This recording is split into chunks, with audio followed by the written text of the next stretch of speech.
Hi, this is Chris Waddell. Welcome to Living It with Chris Waddell. I am here with Blake Peterson. Blake actually joined us on our TV show, which is also called Living It, and for the bobsled. So we actually drove bobsleds back in March. Do you remember what that was like, Blake? It was very crazy, like more crazy than what anything else I've ever done felt like. But part of the reason we shot it in Park City, Utah. You Yep, grew up in Park City. yep. You live in Park City now. So Park City, Utah, resort place, 3 ski areas, hosted the Olympics, the Paralympics, has a bobsled run. Why are you back in Park City? Because it has everything I love in it. I've tried to live elsewhere by the ocean, in the city, and I just like to have I like to have a hike right in my backyard, and I love every kind of recreation it has, and it's my place. I love it. And obviously skiing's a big part of that for you as well, right? Oh yeah. Yeah, and ski out my back door. Ski out your back door. And you competed in skiing as well, right? So half Yeah. pipe and slope style. Half pipe and slopestyle, yeah. I did that for it's probably like 6 years total. Yep. I was on the World Cup circuit and I did do tour. Um, and when I wasn't injured, it was really great. What what does skiing mean to you? Because you probably started as such a little kid, right? Yeah, I think I was about 2, and before that, I was always in a backpack on my dad's back. So I've skied before I walked almost, but it's everything. It's like it's my outlet. Uh, it's where I've met all my friends, my boyfriend even. So What's the feeling? What's the feeling that you get from skiing? Is there something that you're searching for? Is there something you get that you don't get anywhere else? Or totally, it's adrenaline, and at the same time, it's very like totally calming. It's just you can be by yourself and just cruising down the hill, or you can be with friends, and it's a whole another experience. I mean, obviously you've skied for a long time, Yes. but at the same time, do you ever get that like you going out with a group and somebody's like, oh, so this, sort of cute young girl is going to join us and like, oh, so we'll, do you get that where people are looking down on you? And if you do, what happens? Well, totally. It's always fun to be like with a group of dudes, and they're all macho, and you can beat them down the mountain and then like fix your hair or or whatever. It's just it's powerful, I guess. Like how do you relate to people? I mean, I think I've done a little bit of research on you and you've said that skiing is one of the most important things. Just I'm assuming just in terms of how you relate to people or how people relate to themselves and the environment, or what do you mean by it? Yeah, I so when I have lived in other places, I've found that it's harder for me to connect with someone who doesn't have that kind of recreation, like especially skiing in common, where it's like I don't know, it means that you care for nature and that like you value fun and health, and I think it's just I connect with that more than most things in life. And you can be strong and you can be beautiful at the same time. I mean, the sport too, right? It's an aesthetic, like an Oh artistic yeah, sport too, right? yeah, And all especially about what you did. style. Yeah. Yep. Now, as a woman, like when you're skiing out there with all these dudes and stuff like that, what does it mean to be a strong woman? Is that something that you can show on the snow that then applies to our relationship in the rest of the world? That's a big question. Good. um, I think it's almost a level playing field. It's like I can get down the mountain just as well and just as fast as any guy, and but in the back of my mind, I'm not even thinking that. I'm thinking more that this is fun. I can connect with people, and I grew up like the last couple years. After I quit skiing professionally, I went and coached, and we started girls camps, and a lot of that is teaching these little girls, and some of them are like, they come in and they're like fully confident, fully like know what they're doing, and then you have the little ones that just have no idea, and it's so powerful to see them like finally get a trick, and you can just see like the boost in their confidence, and And what do that's you mean by a definitely what I trick? got. Like what kind of tricks would they be doing? Like a little 360 off of a jump, a spin, or in slope style, like you have like a rail or box, and you have to learn how to slide it sideways, which is very tricky for anyone.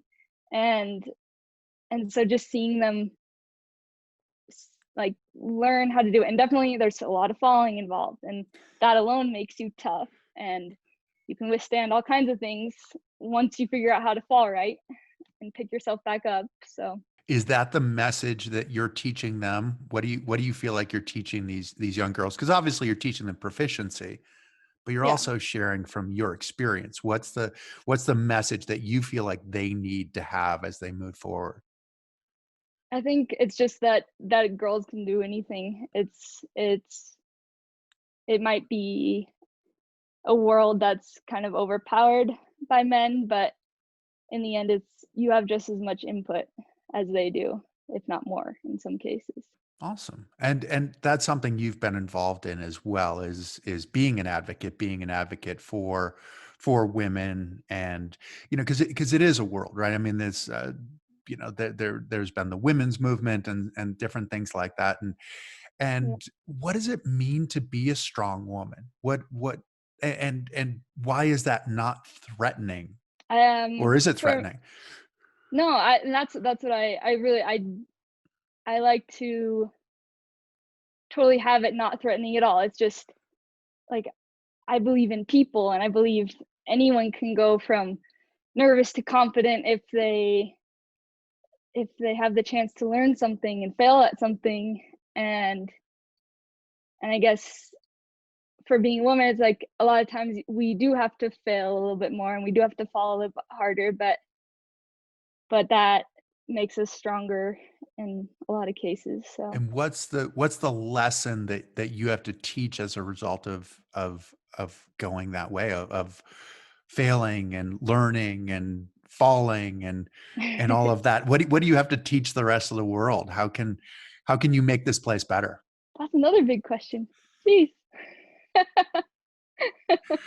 You had no idea, right? You thought it was going to be all No, fluffy. This is good. I guess it's that it's learning how to pick yourself back up and move forward, and know that yeah, you're gonna fall again, but you'll have that experience, and you'll be able to handle it better each time, I guess. Exactly. And so let's back up just a little bit and talk a little bit about your athletic career. So you Yeah. competed up through the World Cup. You were, one of the top athletes in the country, one of the top athletes in the world in both half pipe and slope style. Can you describe what half pipe and slope style are? So, and a lot of the times I always say, I ask people like, "Do you know who Shaun White is?" He's a Right. snowboarder, but he's also a skateboarder, and I think a lot of times people know skateboarding a bit more. And in skateboarding, they have the half pipe, and for them it's wood, and so you start from the top of part of the pipe and dip in and go up to the other side, and then do a trick outside of the half pipe, landing back in it. Right. If that makes sense. Which is really important because if you land on the shelf on the top, it's really Yeah, you not good at don't, all. but Right. you definitely do that often. So a good, it's like it's a little bit like ski racing. Like you drop in, you just make a giant curve, curve, curve, curve, and then you're at the bottom. And in between that, you do your tricks. And then for slope style, And what would the it tricks, what kind of tricks are you doing? I mean, you're inverted, you're doing spins, you're doing what kind of stuff? one of my runs was one of my top runs. You jump into the half pipe, you ski up and out. The first trick was basically like a backflip with a 180 at the end. So you land back into the half pipe. And then you come up and you do like a 360, which lands you backwards. So then you're skiing backwards up the next wall to, like, it's called an alley-oop, which is just kind of a 180. So when you're going backwards, what do you call it when you're going backwards? We call it going switch. Going switch, exactly. Mm-hmm. It's sort of, it's getting warm out and I'm forgetting all of these terms. So you're going, so you're doing a backflip with a half twist, then you're doing a full 360, then you're going backwards through the transition up to the next Yeah, bank, and then you're doing another alley oop there. So yeah, like a 180. 180. So you're doing these tricks. And how high out of the pipe are you getting? Basically, like 4 feet, 5 feet is about the optimal place to do a trick or to do a spin. Okay. And then the walls of the half pipe are 22 feet So 4 to 5 feet, that means that you're 26 to 27 feet off the off the ground ground. Yeah, when you're going. yeah. So you're really high. And then slope style is a little bit different. What is involved in slope style? So the slope style is jumps and kind of of all sizes, and then there's features in between. So there's rails and boxes, and you're trying to do the best tricks possible and land them as cleanly as possible and And have this really good is style. exactly, style is always important. And this is taken sort of from skateboarding, right? I mean, it's sort of like when they're Hmm. doing their tricks on the street where there are different rails and stairs and Yep, exactly. whatever it is. So it's the snowboarding version of that. Yep, Okay. yep. And so that's what you did, and you started competing when you were little. About 12. About 12. Okay. Yeah. And kept competing. Why compete? Why did you want to compete? At the time, I mean, I'd done gymnastics and I'd done soccer, and so I had that competitive vibe in me. And looking back, I think I almost would have enjoyed it more if I would have just filmed or, you know, was more lifestyle-y about it. Um, but I loved the competition. I loved feeling nervous like I do now. Feeling the risk? Feeling nervous Feeling nervous. Okay. and and at the end of your run, like, phew, letting it go and being like, that's what I had. Well, and you still feel that to a certain extent, right? I mean, you have not competed in a while, Yeah. but I noticed something on Facebook that you said that you need to feel sketchy occasionally. Watching watching this little kid going off the ramp during the summer, right? Yeah. Yeah, and that was, yeah, I feel like it's very important for people to scare themselves and throughout your life. Like, I hope that when I'm 50, 60, 70, that I'm still doing things that are scary, because I think it keeps you moving forward. It keeps you moving forward, and I'd imagine to a certain extent, it keeps you alive too, right? Yeah. Yeah, exactly. You don't wanna sit on your couch your whole life. Right. And so you have to be scared and stretch yourself a little bit. So Yeah. you unfortunately you went professional, and Mhm. then you had an accident, right? Mhm. What About happened? So it was basically a few weeks after I pulled out of college to completely dedicate myself to skiing and training and focusing everything on half pipe and slopestyle. And how old were Um, you? I was 19, Okay. and so then we were training for the Do Tour, it's a step down from X Games, which was my top at that time because uh, our sport wasn't in the Olympics until the year after I decided to stop skiing. Hmm. And so we were training in the half pipe, uh, and I went up. I did a 720, and I came down the first time and almost caught an edge. And I was like, "Whew, that was a very close call." And I could feel again that was very sketchy. I was like, "Okay, so I'm gonna try it again this time." And my coach was there with me and three of my teammates. And so again, I did the exact same thing. And this time on the takeoff, I got totally off balance and I ended up in the air, falling like we said, 26 feet to kind of the flat bottom. And I ended up, So like upside down kind of thing, you were falling. I landed on the top of my neck basically. So it like they said, it was like a clamshell, like when I came down. Uh, and so I was laying there and I was like, okay, that felt really bad. And all of my stomach muscles started to like clench and every muscle in me started to clench. And I was like, okay, I'm gonna stand up. And I tried to stand up and I just flopped right back down onto the snow. And so I was like, oh man, something's bad. And immediately they sent for ski patrol. They came and got me. And I think endorphins started hitting me. And I was like, oh, like I felt this weird sense of like, I don't know, it was almost like fun or enjoyment. As I was going down the sled, I was like, what is going on? And my body was, I don't know, it was just going kind of haywire on me. And we got down and I ended up fracturing my T12 vertebrae and tearing most of the ligaments in my back.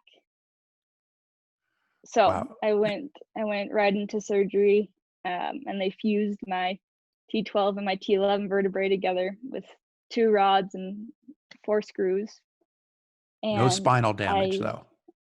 no spinal damage. They said it obviously anything you do to your back is close to that and extremely scary. Right. No nerve damage, no paralysis though. Okay. No, But no. painful, really Oh, painful. painful. The surgery was the worst. It was just everything in my body shut down and basically I was on my back laying for 3 or 4 months. And then Really? It from was that there, long? 3 or 4 months? Really? In the mhm. hospital? No, not in the hospital. And I was in the hospital for like 4 days. And then after I left, it was laying on the couch. And then from there, I had a walker and I would take small walks down the street. And from there, it just kept building and building. Wow. And And did luckily, you I have to have relearn to walk again or not? Or was it just that you were just somewhat. It weak was and it was weakness and I had to just be super steady. I had a giant back brace. Um, like the turtle shell thing where you've got the plastic exactly. turtle shell Yeah, with the and it has like a Velcro that, neck support. right, exactly, which is one of the most uncomfortable things, but So obviously there for a good reason. necessary. Right. Yep. Wow. And so this is when you had decided that you were going to go professional, that this is what Yeah. you were going to do. Yeah. Almost as soon as you decided you were going to drop out of school and go Yeah. professional at 19 years old, then you got injured. And so Yeah. then what happened? What did you do? Well, and so then and actually when I was in the hospital, um, basically the legend of our entire sport, she basically pushed girls to be in every competition. Like no matter what the guys were doing, she wanted girls to be a part of it too. And her name was Sarah Burke, and And she Canadian, she right? had been yep, she's Canadian. She was training for the same event and at the same time as me, and ended up basically doing the same exact trick that I was trying to do. And she fell and ended up having a brain aneurysm. And for like for she was in the trauma unit right above me. And Oh, so wow. yeah, it was it was wild. And I could remember even the helicopter coming in from the hospital, and they were like, I think that's Sarah Burke. She had a fall today. Like you could And then hear the helicopter coming yeah, in kind of thing? we could see. And I had a bunch of friends that texted me and they're like, oh my gosh, the helicopter just left Park City and it's Sarah Burke and she's coming your direction, basically. And where were you in the hospital? I was at the University of Utah. Oh, you were? Okay. Yeah. So you were training in Breckenridge, but you ended up at the hospital at the U. No, I was training here at Park City actually. Oh, you were? Okay. Okay. Yeah. Oh, and then Anyways, Sarah and ended so up in the same then place. yep, Okay. exactly. And then 2 weeks later, yeah, she ended up passing away. Wow. So Yeah, you see your mortality in her completely. in a lot of ways. I mean, obviously you're hurt as well. Yeah. And so what did that do to you? It shook our whole sport. It was wild to see, and actually a lot of the girls that I'd skied with on my team, just it hit so close to home for all of us and them, and a lot of them ended up stopping skiing that year. Um, I ended up coaching with two of them, but in the end, it was a little too scary. And for me, I was like, I wanna be able to move when I'm old, and this was my third big injury. So I just, I was done at that point. And it took me a year. I didn't have any interest in skiing for a year or two after that. And then I Skiing started at coach. all? I skied, but there was no big interest in it. So Wow.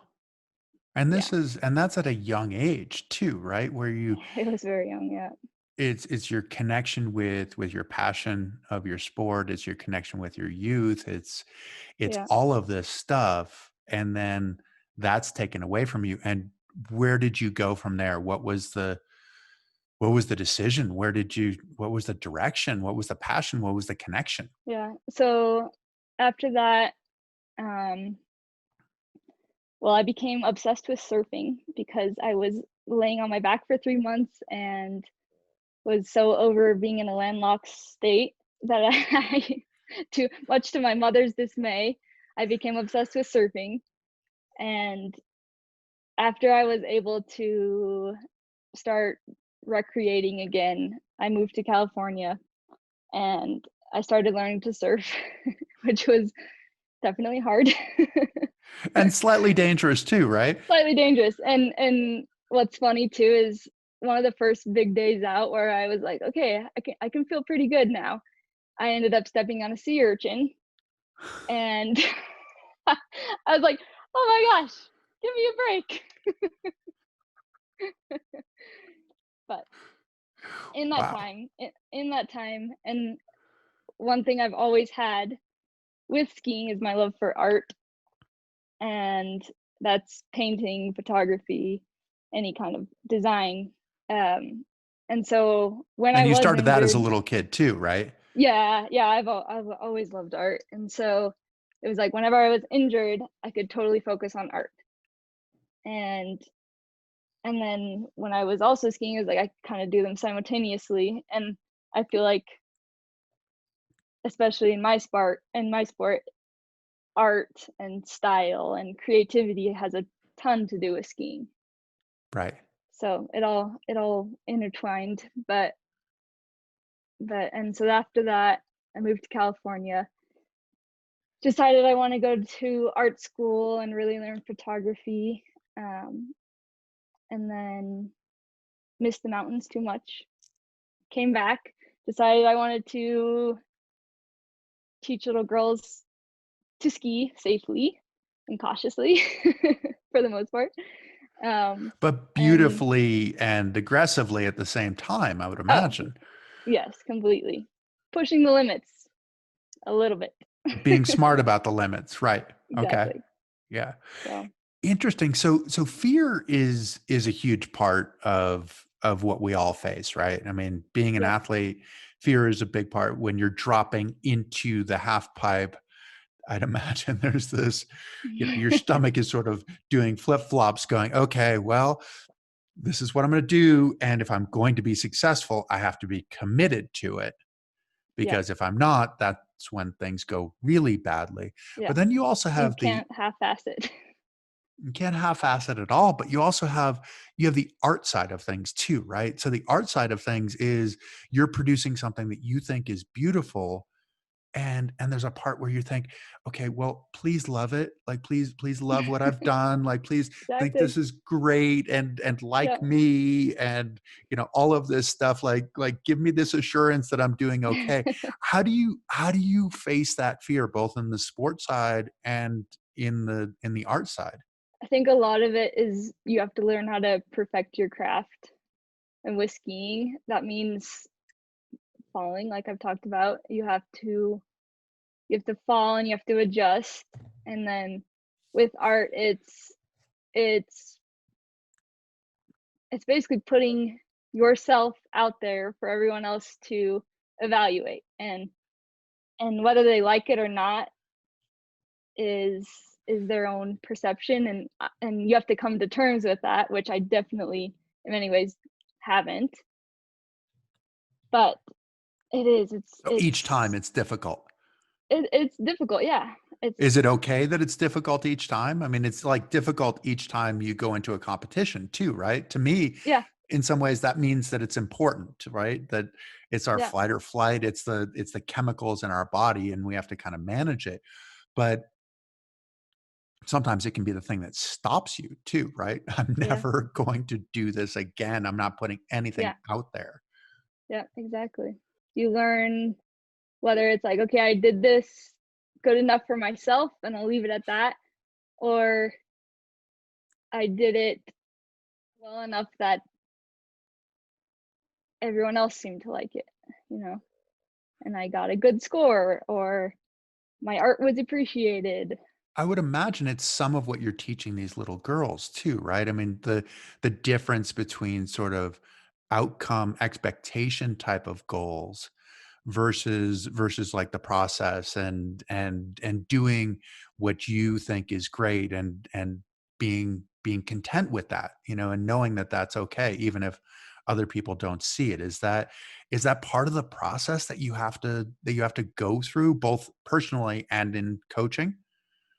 Yeah, completely, and a lot of times too, the great thing with kids is you know immediately if what you're telling them is hitting home, because they'll tell you. Like I've had little girls that are like, "I don't like you as a coach." And you're like, Really? How can they "How?" not like you? But then you take it as a challenge. You're like, "You know what? I'm going to figure out how to make you love this sport for everything that it does. Like, So not why just for don't the they hot like you? chocolate." What happened? What did you do? I'm trying to think. It was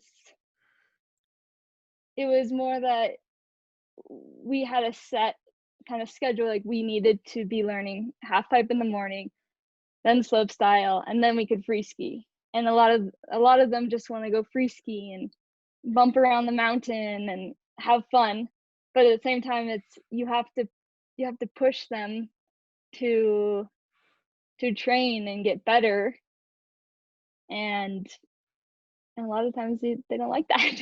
They like the freedom more. So you're providing a bit of structure, which is important. Slightly. It's still fun. Well, and providing them the place where they can create as well, right? I mean, you're giving them the Yeah. tools to be able to create. It's kind of, the analogy in some ways is the art analogy, right? Where you have to learn how to do the art. I always think of that Picasso quote where he said, "When I was a child, it took me 4 years to learn to paint like Raphael, but Mhm. when I was an adult, it took me a lifetime to learn to paint like a child." Yeah. You have No, to I love that. learn the stuff before you can go and Yeah, create. And sometimes you think you just want to start with the creating, like, let's just do the fun stuff. But there's some yeah, work you have to do. yeah, exactly. You have to learn As how to let loose. now, you always been an adventurer? Or is this something that you got from your parents, or how? I mean, it seems like you Completely. are an adventurer. Really? Okay. Yeah, How did that work? it all comes from them. I mean, they both of my parents grew up in mountain towns, and so that mountain culture is in my DNA. And for them, it's like it's not how hard can I work, it's how much fun can I have at the end of the day. And and a lot of that time is like you have to work hard to have that fun. Right, to be able So to afford the fun that you wanna exactly. have, right? Yes, completely. This seems like a really important message for all of us to learn. So what kind of fun do your parents have? Like, what kind of adventures have you guys been going on? Let's see. Recently, we have all invested in new bikes. So there's a lot of we they all got gravel bikes. Um, I got a new mountain bike. And so and they like I said, they're in their 60s. Right now they're actually in McCall, Idaho, and they're all wake surfing. And basically, like I said, they have they have their work, but it's all at the end of the day so that they can go have fun. And what do they do for fun? So gravel riding, I mean, I imagine there's some They're kite they're surfing, both there's skiing, they're there's both awesome skiers. Um yeah, we love boating, water skiing, hiking. Um we have blow up paddle boards, which are not super fun, but blow up paddle boards. Okay, okay. I yeah. thought you said bullet paddle boards at first, and I didn't know what No, that was, but they're super fast. it's always a possibility. I'm sure it's out there. So, Yeah, so you do that, and you travel though too, right? I mean, you're in Thailand and Japan and Hawaii yeah, and Italy and France and all of these places. Yes. yeah, and that's along with that is their love for travel has totally passed on to me, and we do the same things that we do here, but we wanna do them in other places and see how it is there. Like, we've biked down the coast of Portugal, and we've failed at surfing in Hawaii and Mexico, and we've skied in France and skied in New Zealand. So not, and that's I guess also what I love about recreation and about those things is it's common in almost every beautiful place that you can find. And there's maybe different things that you can also try, but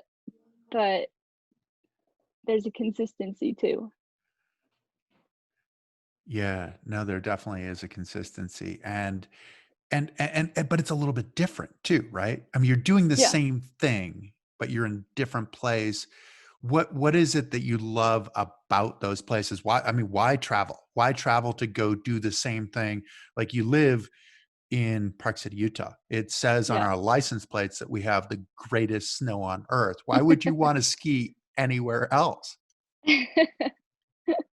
Well, that's actually interesting because um, in January, which it will most likely be the only trip that we really get to go on this year, we went to Japan because we heard that they had the greatest snow on earth and that we've been lying this whole time. And so we get all the way halfway across the world and there's dirt on the ground. There was like it was their lowest snow year in 50 years, Oh no. which is scary and Right. definitely makes you think a lot about climate change. And and we'd seen I mean, every ski movie you see is just this amazing powder and endless, endless, endless. But we get there and there's nothing. Like everyone's like, well, yeah, we're having a bit of a low year. And we just couldn't believe it because back home we were getting like feet of snow. So I, we both had to, me and my boyfriend, we both had to just like stop social media, stop paying attention, and just pray for snow where we were. did And you get to luckily, ski? yes, luckily it came, but and it is, it's just, it's totally different. It's so light and so fluffy. It's not the same skiing. It's a totally different experience. And and I mean, So you're going it's to say wild. that it's better, that the snow is better there? I would say yes. It's it's fluffier. I It's don't want to hurt fluffier. Utah's whole thing, You might get kicked but out now. I don't know. I'm not responsible for this. but we were getting way more here. So Way more snow. Exactly. yeah. And traveling as a photographer, do Hmm. you see things differently? Like as an artist, so I learned how to draw, Yep. and in learning how to draw, I found that things were beautiful that I never would have thought were beautiful. Where, like I'm trying to copy this photo of somebody, and all of a sudden I think, wow, like that ear is amazing. Like whoever goes around going, oh, you have the most How spectacular ears, like nobody ever says that. But looking at this, they're I a was work like, of art. they really are. Like They're there's so something. complicated. Do you get that as a photographer? Do you feel like you see the places that you visit differently through the lens of a camera? Oh, completely. And the biggest thing of why I like to travel too is that you're seeing so many new things, and I go snap happy and have to record every single moment, and it drives people who I'm traveling with crazy because there's certain things I can't like get over, like, oh my gosh, look at this old building, like it's falling apart, and people will be like, yeah, why is that interesting? Like it's beautiful. It's nothing I've seen before. I have to record it. Does it change the way that you remember your trips as well and experience your trips? Yeah, completely. And you're able to look back and always have those photos, and it takes you it's like you can travel without being there. You can keep those memories with you, and you can turn them into art. You can put them on your wall. And those same people who traveled with you who are thinking, "Why are you spending all this time on this old building?" Are they the ones who afterwards go, "Oh, Like, can I thank get you a so much print? for doing that. Yeah, can you send me a print?" I want that in my living room. You're like, you said it was ugly. Exactly. How do you see things? Because it's funny for all of us, right? I think that we see things and go, "Oh, like that is so spectacular." But then being able to capture what we think is spectacular on our Mhm. camera, and now Is everybody's spectacular. armed with a camera, right? Everybody has their Yeah. phone, so everybody's armed with a camera. But being able to take this thing that I think, like I shot something the other day where it was just kind of funny. I was walking the dog and the clouds kind of came in, and across the lake from us, there was this alfalfa field where they're growing Mhm. hay, and the clouds opened up over there. So it was like this little piece of heaven kind of thing where the light came down onto the Yep. alfalfa field. And I'm like, oh, that's spectacular. Like I need to capture that. I did not do a very good job of capturing that. I in my mind, and what I saw in my eye was great, but Yep. what I was able to capture on my camera was not what I thought I was seeing. How are you able to do that? How are you able to capture this thing, go, "Wow, that's spectacular," and I can Yeah. take my camera out and I can share it with everybody? Yeah. So a lot of that is perspective. It's you take one and look at it and you think, that's it looks great, but it's not something I'm super proud of. So then for me, I take probably 10 more photos and from different angles and framing it differently and just changing your perspective is the biggest thing. Is is it better from up high? Is it better from down low? Is there more contrast? Is there symmetry? Um, and you can totally mess with that as the photographer, as the artist. So you're building a photograph because who was Ansel Yeah. Adams said that being a great photographer is just a matter of standing in the right place, Mhm. right? Which Exactly. And for him, it's obviously like simplifies for it. Yeah. yeah, totally. For him, it's I know he would stand in, like, in all kinds of different places and test the light, and it would take him probably months to get exactly what he wanted, and that meant, like, going back and forth several times to get it exactly perfect, and that's what it can take sometimes.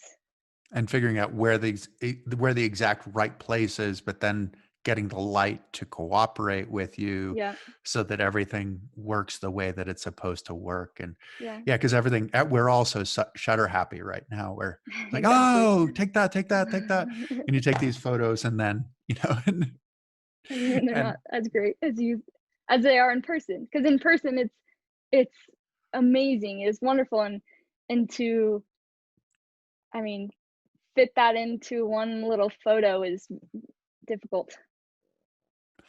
Takes exactly. How often takes do you art. do that? How often do you get the photo that you go, oh, this is what I was looking for? Well, in that so I basically have one photo of a really beautifully crowded ski run in France that I would put on my wall, and I don't have another photo of all the millions of photos that I would like as much as that one, or that I would even really put up, and that's a little because 'cause I'm hard on myself, but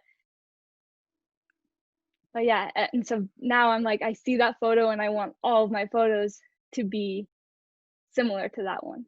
You want to achieve what you achieved there, but you've got one. Yeah, Well, it's yeah, kind of like being an athlete, right? You get that one trick, like it comes together and you go, yes, that was it. Like I'm coming back. For me being a ski racer, it was the same thing with like one turn where you get that feeling and go, oh, yeah, that's it. Like that's that moment of perfection yep, that keeps us coming back, right? yep, And keeps us studying, I would exactly. imagine. What do you do? How are you working to try to get back to that moment, to try to achieve that moment? Again, perspective, it's like I know in that photograph, a lot of like, nothing was set up. It was I happened to be on the chairlift above it, and at that second, I was like, "Oh, that looks really cool." And the sky is, like, super dark. It's, like, almost black. Yeah, and so I just know it's like, if I tried to make all my photos similar to that, it would be like an Ansel Adams moment where I would have to completely perfect it again. Whereas in that moment, it just was by chance. So it's more like, do you try and work at perfecting something, or do you let everything kind of just fall into place?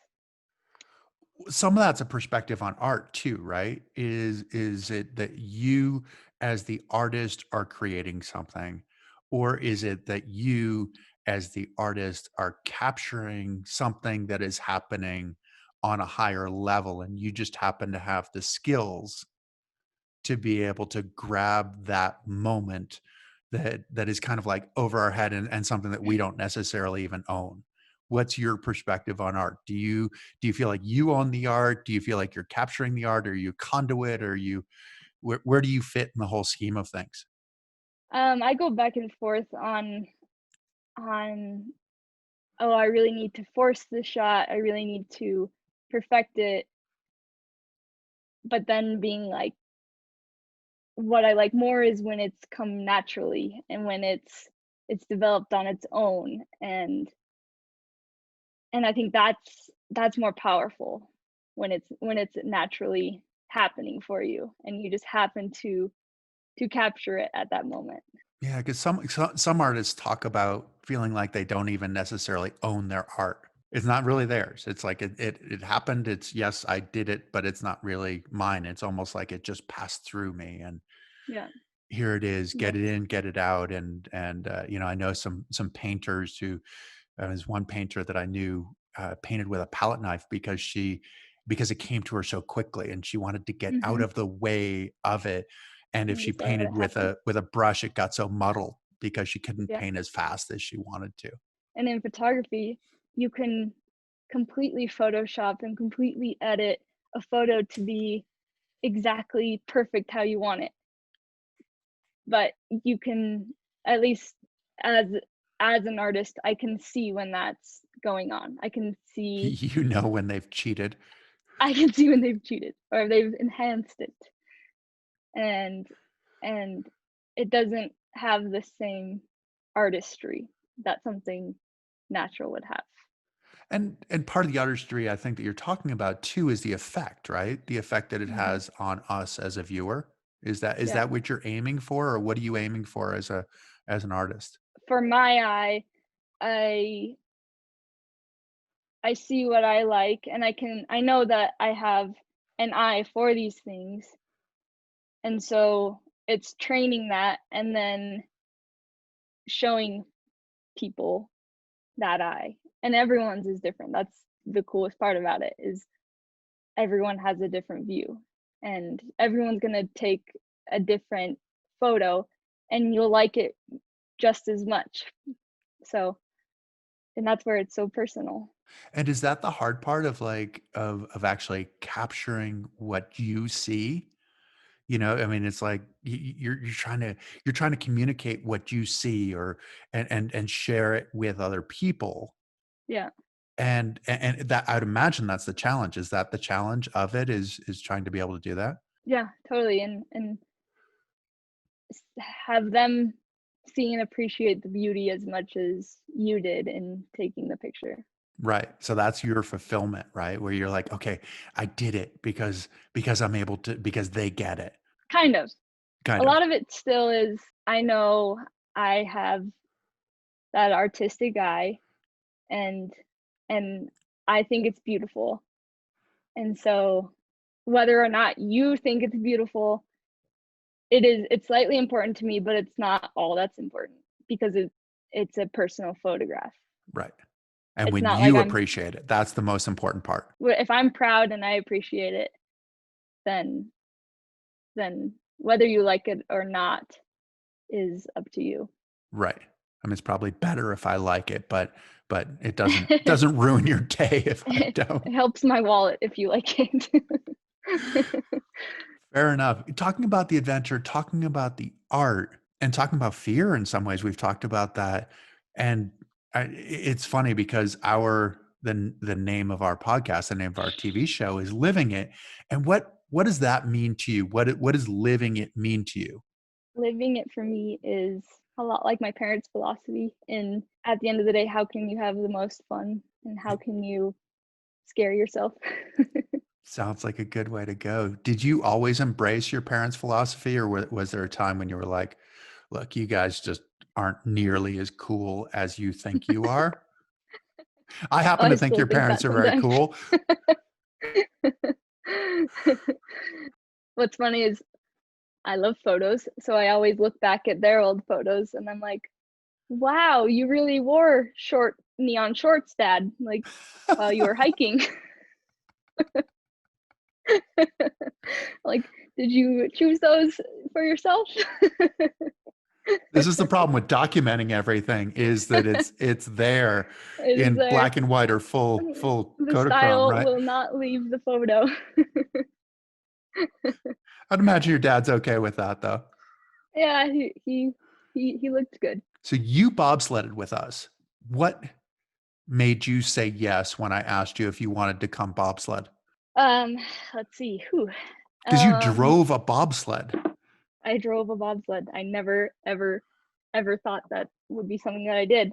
But what's interesting is I actually that's where I coached. I coached skiing up at the Olympic Park. And so basically my whole life I've seen that track and thought those people are insane for wanting to shoot down that on a metal sled. Um, so I guess it was curiosity, and I also thought if they're pulling 2 people and yourself 3 people to randomly do this without any knowledge, then it must be okay.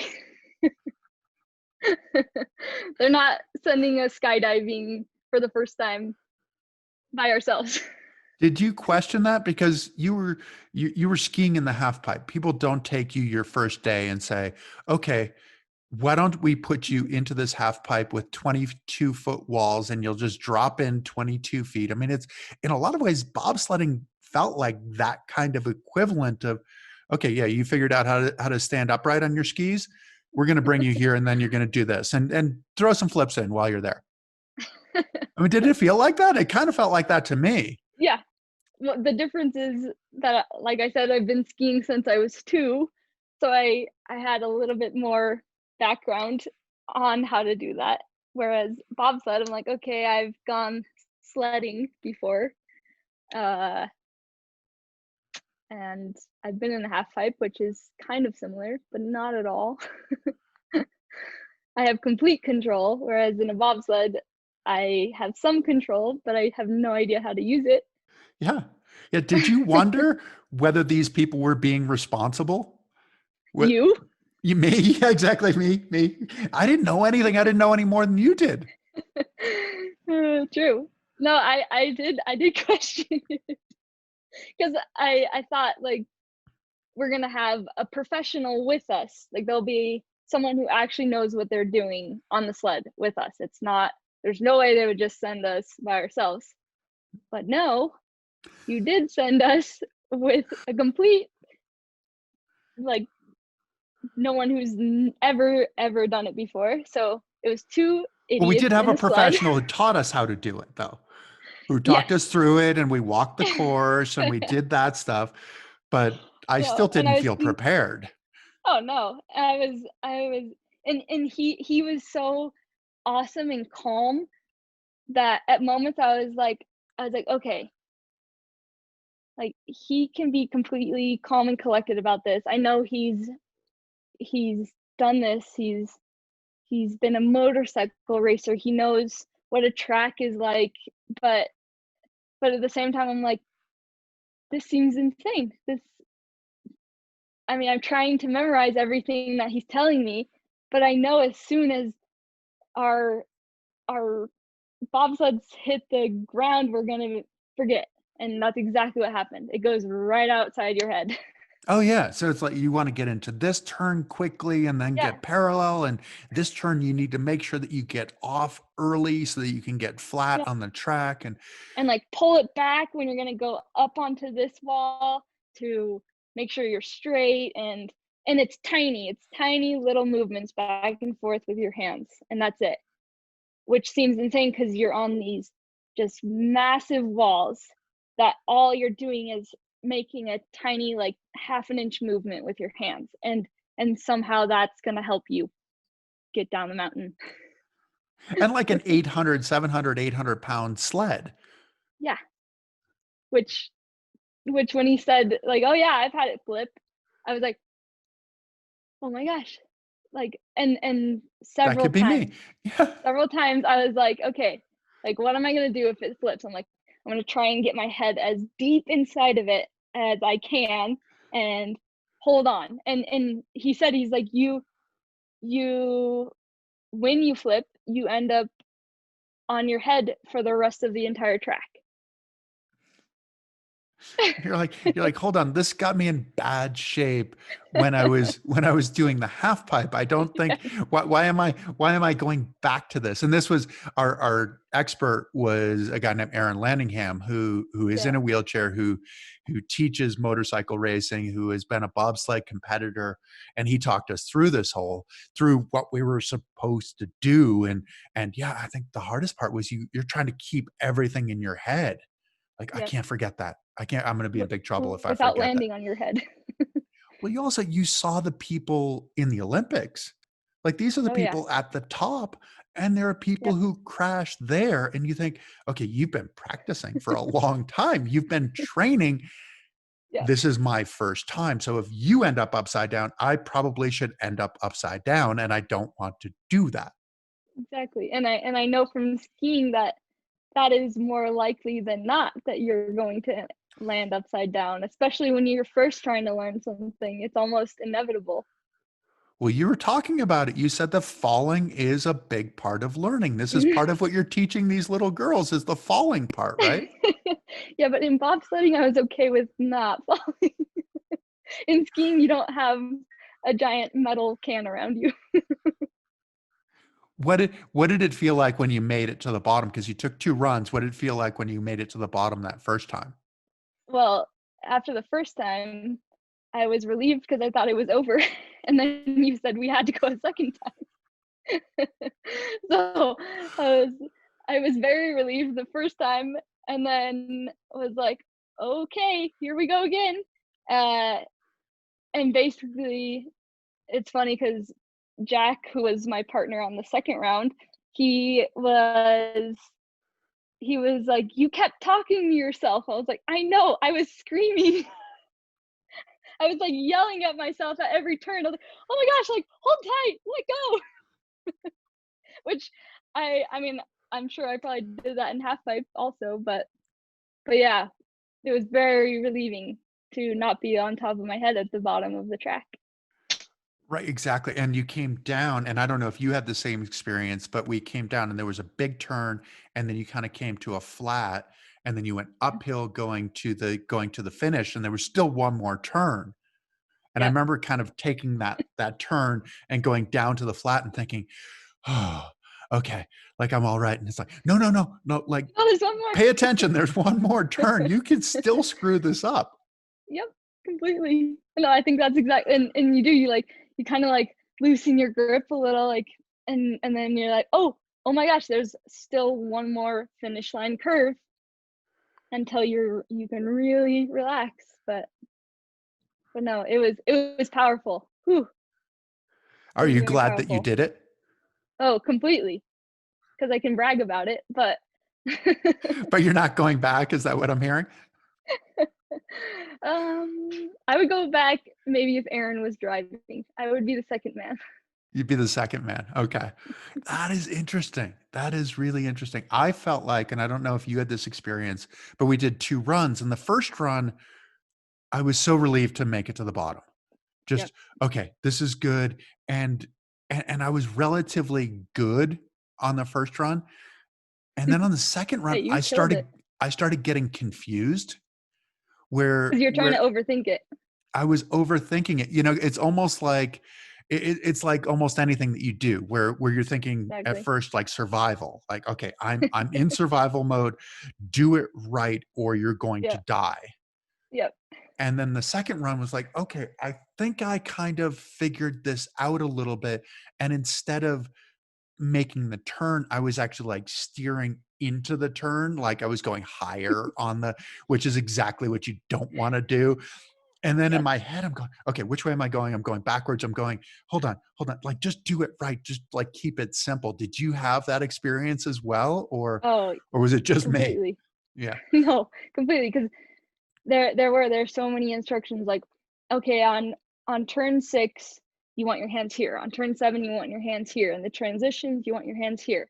And and basically, like, once my brain went past, like, the first 3 is, like, "Oh my gosh, I'm supposed to be following those instructions," and I completely forgot about them. I've just been sitting here basically hoping that whatever I'm doing doesn't mess things up. And so yeah, the first time I just kind of let it go, let it do its thing. And like you said, the second time I was like, okay, I'm gonna I'm gonna beat everyone. I'm gonna be the fastest down. So I was like, okay, I'm gonna try and remember all these little instructions. And I did. That's basically halfway through the second one is when I thought, okay, we're flipping, and was probably screaming at myself. And Jack's probably petrified in the back. Oh, Jack he was the was, was the other driver who came with us. yeah. I think I scared him more than myself. Were you sore the next day?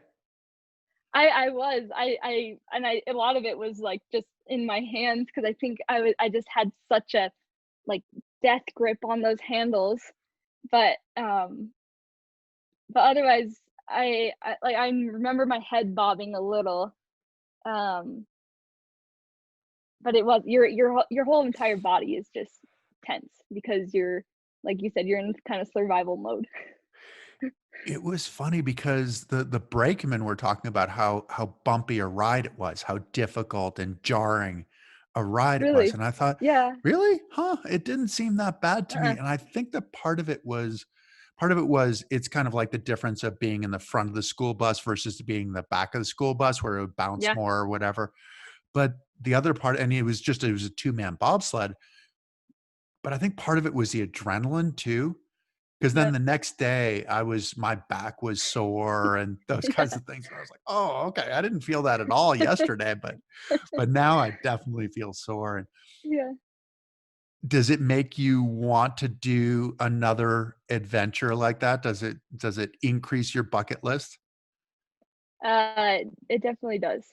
Just just in that you really can. You can be pulled off the street and somehow make it down a bobsled track or anything as long as you have some good coaching behind it and somewhat of a belief that you'll be okay at the bottom.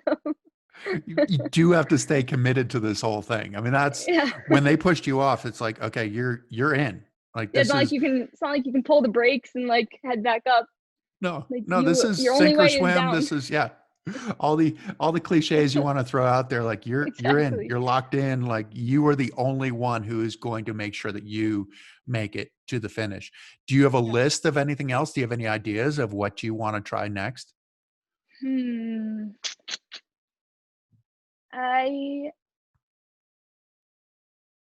I'd say, like, paragliding and and skydive. I've skydived once, but I think I'm more of a ground person, so I'm not very good with flight, I guess.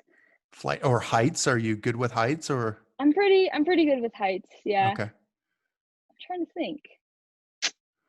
Paragliding. I think paragliding would be up there. So paragliding, which is effectively it's like a canopy, like a parachute, but where you're able to control it and Yeah, steer and go and stay up there. It's kinda like being a bird in some ways, right? yeah. And you can do it on Swim skis. You could ski to it, right? yeah, that would be cool. That Like where looks you could amazing. ski off of the cliff and suddenly you're paragliding, which seems like you really wanna know what you're doing paragliding Yep. if you're going to ski off a cliff. Do you have bragging Yeah. rights with your friends now having driven a bobsled? Oh, yeah, completely. Have you I can, used like that? cool because from my apartment, you can see the track and you can see the ski jumps, and so I can just be like, "Hey, so you see that track? The one that goes all the way down the mountain?" Like, "I've done that." You don't And I call have it your survived. bobsled now? Do you see my bobsled track? Mine, Blake's bobsled track. It's no longer Salt Lake 2002 Olympics. Well, that's What awesome. Well, about you? do I Well, yeah, I what's your mean, next adventure? what's my next adventure? That is a good question. It's, it's funny because they come in different ways, right? Yeah. And I've been living here on a lake, and I have not been in the lake that Ooh, I'm living on. like Like, I ride my freezing. bike around it, and now people have been in it for, like, a month. I don't know what's going on. It seemed like it Oh, snowed one day and people were in the water the next day, and I thought, "That doesn't seem good. as That soon doesn't as the seem sun why comes are up. you doing that? That's cold. I hate cold water." But actually, what I was thinking about this morning is just kayaking, There you is go. getting out on the lake Yep. and doing some kayaking, which for me, being a paraplegic is so, like, my balance is relatively decent, but I don't have a lot of core strength. So I don't Yep. have the stomach and the back muscles, and I've done some kayaking, so I've gotta get it set Mhm. up right. I've tried it a couple of times. I don't wanna say I've done it, but one time I did it in Hawaii, and got on it and thought, okay, well, we'll kayak. And I flipped over backwards, like just completely. Oh, It was one of and what do those you? upright ones. So I think I just need a little bit more of a seat Yeah, so that I can lean back fully into it support. and have just a little bit more support, but also want to know that if I go over that I can get out of it. Yeah. Well, and what's funny, I almost took a kayaking class in college where you do it in the pool, and you learn to go upside down and then with your paddle get To yourself roll it, back yeah. up, Right. which just seems like that's very difficult to learn because you're not breathing. Like, you're underwater. It's like, what? That's a hard learning curve. It's a hard learning curve, but a great thing to learn Oh, because yeah, because then you you have can to. keep breathing if you go over. So yeah, the kayaking I think is the next adventure. I was actually thinking about I that like that. this morning and trying to figure out what is the next adventure. And that to me is the cool part is that, and it sounds like you are right there. The adventure never stops. No. It's just what is going to be the next one? Where are we going to do it? Or how can I do this well enough that then I can go to this super cool place and be able to enjoy it. And that's where Yep, kayaking in some ways is a gateway for me because I know some people who surf that way, who yep, surf like on top of kind of, I mean, it's like a surfboard but with a kayak yeah, paddle, and some paras who do this, and it's super cool. So then you can go and surf, and then you can go and enjoy your vacation yeah, that much more, totally. right? You're not just sitting on the beach drinking umbrella drinks. Nothing wrong Have with you ever that. done that?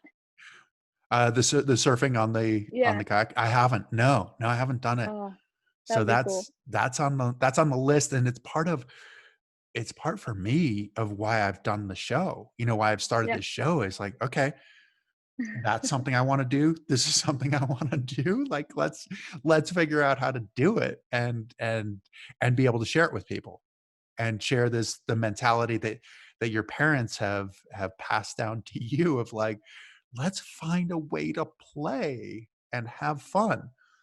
Is that the driving force for you in your life? Is this idea of like, how can I play and enjoy my playing more? Yep, exactly. How do you reconcile that with your profession and your career? How do you find that balance? It's a big Um, challenge.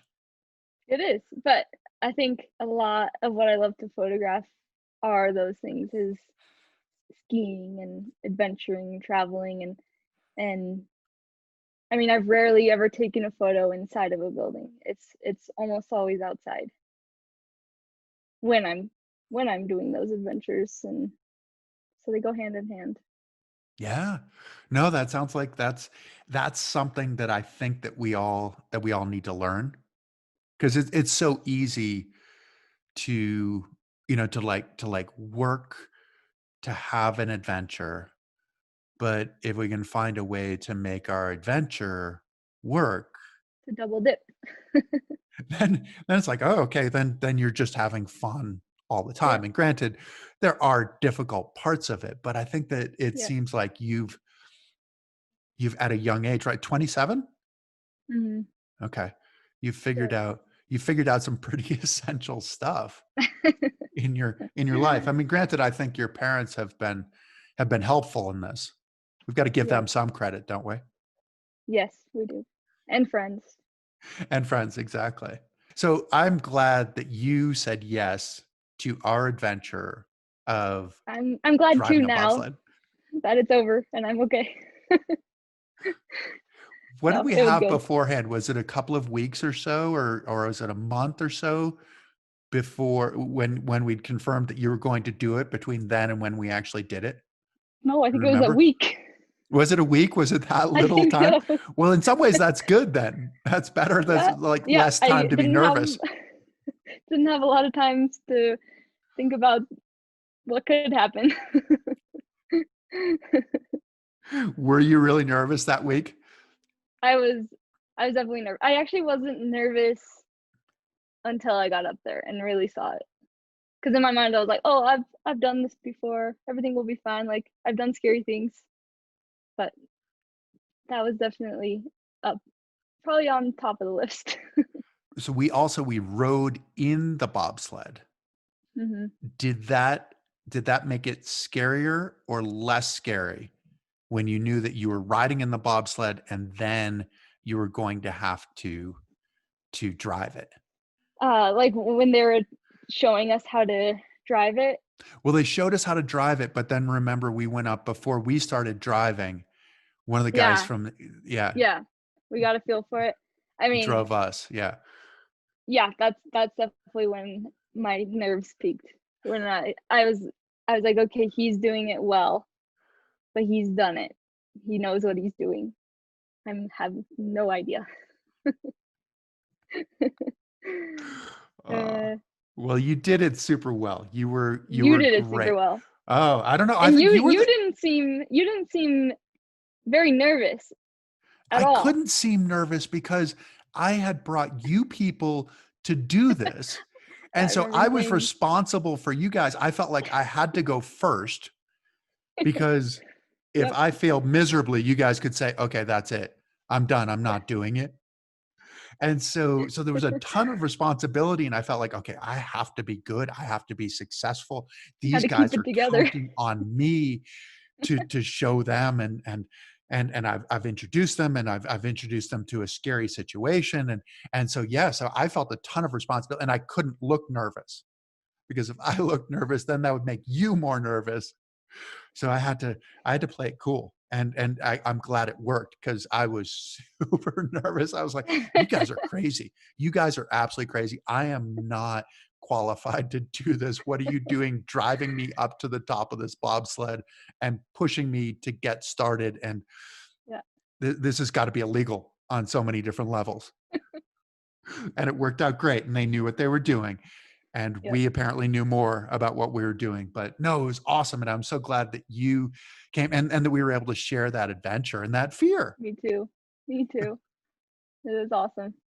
Because there's something in that, isn't it? That like, It's okay, it's I'm so addictive. afraid. Yeah. It Yeah. is. And it's like, oh, I'm afraid. And then I did it. And it's like, okay. So when I'm afraid the next time, I'm going to remember that this one worked out okay. And I can't be stopped by my fear. So thank you so much for doing that, for joining us, for having fun, for taking a bunch of photos when we were there, and for joining me on this podcast, which probably is scarier than driving a bobsled. Yeah, that and being in front of a camera. But no, thank you so much, Chris. And Aaron was so awesome. I loved all of his coaching and his stance on everything. It just was so, I got way more calm from seeing him and how he went about things. And then Jack and I were just like, holy smokes. So we could be nervous together. I thought we were done because Aaron was definitely he was helpful in easing our fear.